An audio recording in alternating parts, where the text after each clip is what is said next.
Well, yeah, I've got no idea where the market's going to go. I prefer it going down, but I haven't. My preferences have nothing to do with it. The market knows nothing about my feelings. That's one of the first things you have to learn with a stock. You buy 100 shares of General Motors. Now, all of a sudden, you have this feeling about General Motors. I mean, if it goes down, you may be mad at it. You may say, well, if it just go up to what I paid for it, my life will be wonderful again. Or if it goes up, you may say how smart you were and how you and General Motors have this love affair and everything. You've got all these feelings. Stock doesn't know you own it. Stock just sits there. It doesn't care what you paid. It doesn't care that you owned it or anything. So any feeling I have about the market is not reciprocated. I mean, it is the ultimate. It is very cold shoulder we're talking about here. And anybody that is going to be a net saver, practically everybody in this room is more likely to be a net buyer of stocks over the next 10 years than they are a net seller. So every one of you should prefer lower prices. I mean, if you're going to be a net eater of hamburger in the next 10 years, you want hamburger to go down unless you're a cattle producer. And if you're going to be a buyer of Coca-Cola and you don't own Coke stock, you hope the price of Coke goes down. I mean, you're looking for it to be on sale this weekend at your supermarket. You want it to be down on the weekends, not up on the weekends when you're going to attend the supermarket.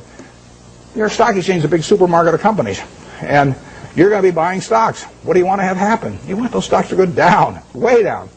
And, you will make better buys then. And later on, 20 years from now, 30 years from now, when you're in a period when you're dis-saving or when your heirs dis-save for you after you're gone, I mean, then you may care about higher prices. But I find people, that was one of the, there's a chapter 8 in Ben Graham's Intelligent Investor about the attitude towards stock market fluctuations. And that and the chapter 20 on the margin of safety are the two most important essays ever written on investing as far as I'm concerned. Because when I read chapter 8, when I was 19, I figured, I just figured out what I just said, but it's obvious. I didn't figure it out myself, though. It was explained to me. I'd probably gone another 100 years if I had read and still thought it was good when my stocks were going up. No, we want things to go down, but I have no idea what the stock market's going to do. I never do. I never will.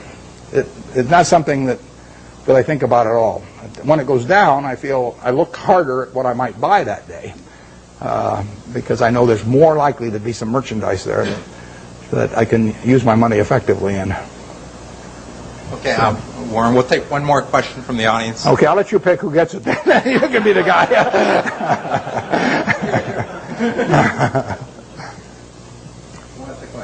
Right back there. If you live again, starting your life again, then what would you like to do to have a happier life? Yeah, I would say, and this is going to sound disgusting. The question is, what would I do if I were going to live over again and have a happier life? The only thing I might do is select a gene pool where people live to be 120 or something that I came from. But I've been extraordinarily lucky. I mean, I use this example. I'll take a minute or two because I think it's worth thinking about a little bit.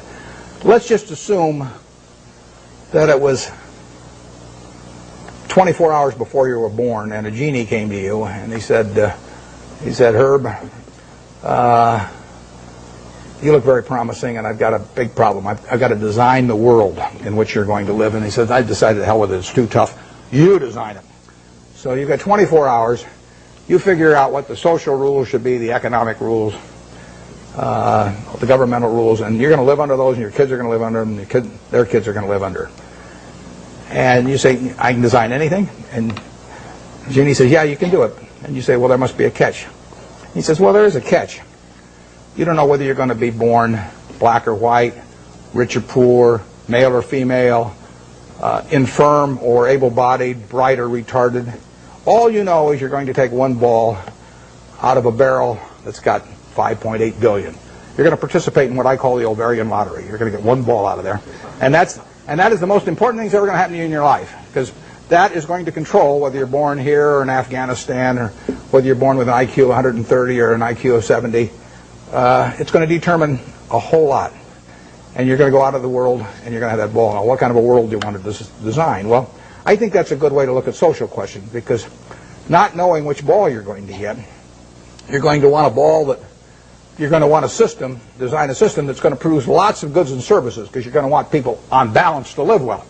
And you're going to want it that produces more and more, so your kids live better than you do and your grandchildren live better than the kids. But you're also going to want a system that if it does produce lots of goods and services, does not leave behind a person that accidentally got the wrong ball and is not well wired for this particular system. See, I'm ideally wired for the system I fell into here. I mean, I came out and I got something that enables me to allocate capital. You know, nothing so wonderful about that. If all of us were stranded on a desert island, you know, we all landed there and we're never going to get off of it, the most valuable person would be the one that could raise the most rice, you know, over time. And you know, I could say, well, I can allocate capital. You know, how about paying Neil? And you wouldn't get very excited about that. So I am in the right place. I mean, Gates says if I'd been born, you know, a few million years ago, I'd been some animal's lunch. You know, he says you can't run very fast, you can't climb trees, you can't do anything. You've just been, you know, just been chewed up in the first day. So he says you're lucky you were born today, and I am. But the question, getting back, one question you can ask yourself, incidentally, is here is this barrel with 5.8 billion balls. Everybody in the world. If you could put your ball back, and they gave you, and then they took out at random 100 other balls, and you had to pick one of those, would you put your ball back in? Now those 100 balls that you're going to get out, roughly 5 of them will be American. So there's 95 versus 5. So you're only going to have 5 balls. If you want to be in this country, you're only going to have 5 balls now left. You know, half of them are going to be women, half of them are going to be men. I'll let you all decide how you vote on that one. Half of them are going to be below average intelligence, half are going to be above. I mean, do you want to put your ball back? Most of you, I think, will not want to put that ball back to get 100. So what you're saying is, I'm in the luckiest 1% of the world right now, sitting in this room, top 1% of the world. Well, that's the way I feel. I mean, I've been lucky to be born where I was, because it was 50-1 against me in the United States when I was born.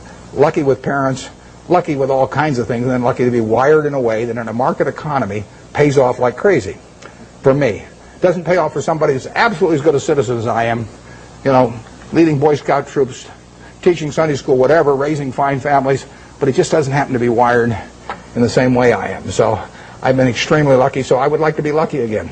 And if I'm lucky, then the way to do it is to play out that game and do something you enjoy, you know, all your life, and be associated with people you like. I only work with people I like. You know, I don't. If I could make it $100 million by buying a business with some guy that caused my stomach to churn, I'd say no, because I say that's just like marrying for money, which probably isn't a very good idea in any circumstances. But if you're already rich, it's crazy, right? So I am not going to marry for money. So I would really do almost exactly what I've done, except I don't think I'd have bought the U.S. Air. Thanks.